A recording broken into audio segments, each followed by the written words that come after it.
नमो नमः।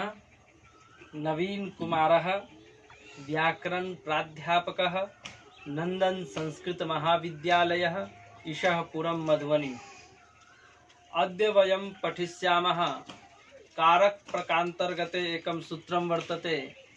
गति बुद्धि प्रत्यवसानार्थ शब्द कर्मा कर्म काणामणि कर्तासनौ इति सूत्रं वयं पठिष्यामः। उपशास्त्री प्रथम व द्वितीय वर्षस्य छात्राणां कृते वर्तते। उपशास्त्री प्रथम व द्वितीय वर्ष दोनों छात्राओं के लिए अति महत्वपूर्ण है। तो कहता है, उनका उदाहरण है, शत्रुन गमयत स्वर्गम वेदार्थम स्वान वेदयत आशयच्चामृतम देवान वेद मध्यापयद विधिम आशयत सलिले पृथ्वीम यह समे श्री हरिर गति। एक बार हिंदी में हम इसका अर्थ जान लेते हैं। शत्रुन गमयत स्वर्गम, विष्णु ने अर्थात हरि ही विष्णु ने शत्रुओं को स्वर्ग भेजा। वेदार्थम स्वान वेदयत, अपने लोगों को, स्व मतलब अपने लोगों को वेदों का अर्थ बताया। आशयच्चामृतम देवान, देवों को अमृत पिलाया। विधिम, ब्रह्मा को वेदम अध्यापयत, वेदों का अध्ययन करवाया। आशयत सलिले पृथ्वी, पृथ्वी को जल पर रखा। और यह जो स वही है मेरी गति, अर्थात विष्णु की वही गति है। इसका ये उदाहरण हुआ और अर्थ हिंदी में। उसके बाद कहता है सूत्र गति अर्थ वाली। गति अर्थ वाली जैसे गम है, गम से गच्छति बनता है। उसके बाद या से या भी धातु है तो इससे याति। तो इसका ई है इणगतौ एति, ये सब क्या है, गति अर्थ में आते हैं। तो इन सब के साथ और बुद्धि ज्ञान अर्थ वाली जैसे बुद्ध अवगमने, ज्ञा ज्ञाने, विद ज्ञाने आदि ये धातु है, ये क्या है, ज्ञान के अर्थ में है। प्रत्यावसान खाना अर्थ वाली धातुओं के साथ, प्रत्यावसान का अर्थ है खाना, भोजन। तो उनके साथ जैसे भक्ष भक्षणे, भुज है, अस आदि ये तीन धातुएं हैं।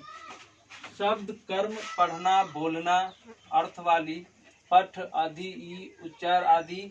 और अकर्मक धातुओं का अन्यंत प्रेरणार्थक निच से रहित सामान्य तिङंत अवस्था में जो कर्ता होता है वह नियंत प्रेरणार्थक निच सहित अवस्था में कर्म हो जाता है।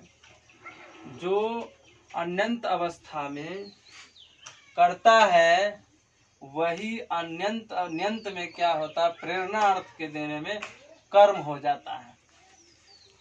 तो इस सूत्र का अभिप्राय यह है कि गति मतलब जाना आदि अर्थों वाली धातुओं के साथ सामान्य अन्यंत अपनी अवस्था में जो कर्ता होता है वह प्रेरणार्थक नियंत होने पर कर्म हो जाता है।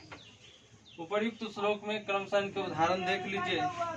सामान्य अर्थ में अन्यंत, तो गत्यर्थक है तो इसका है शत्रवः स्वर्गम अगच्छन्, शत्रु स्वर्ग गए। तो इसका प्रेरणार्थक नियंत में जब कर्म करेंगे तो हो जाएगा शत्रुन स्वर्गम अगमयत, शत्रुओं के स्वर्ग भेजा। उसके बाद है बुद्ध्यर्थक है स्वे वेदार्थम अविदुः, स्वजनों को वेद का अर्थ जाना। तो यहाँ पे है स्वान वेदार्थम अवेदयत, स्वजनों को वेद का अर्थ बताया। ये हो गया न्यंत अवस्था में, ये अन्यंत में। फिर अन्यंत में है शब्द कर्मक विधि वेदार्थम अध्ययित, ब्रह्मा ने वेद को पढ़ा। और यहाँ पे है विधि वेदम अध्यापयत, ब्रह्मा को वेद पढ़ाया। इस तरीके से फिर है शब्द कर्मक अकर्मक पृथ्वी सलिले आस्त, पृथ्वी जल पर थी। पृथ्वी सलिले आशयत, पृथ्वी को जल पर रखा। तो इस तरीके से इसके उदाहरण हैं।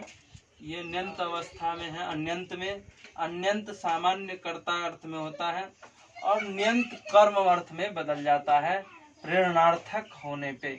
तो इस सूत्र का यही भाव हुआ कि गति आदि ये जो धातुएं हैं ये न्यंत अवस्था में और प्रेरणार्थक करेंगे तो कर्म में हो जाएगा, न्यंत में कर्ता। इसके प्रत्युदाहरण को हम आगे पढ़ेंगे। इति ओम सम।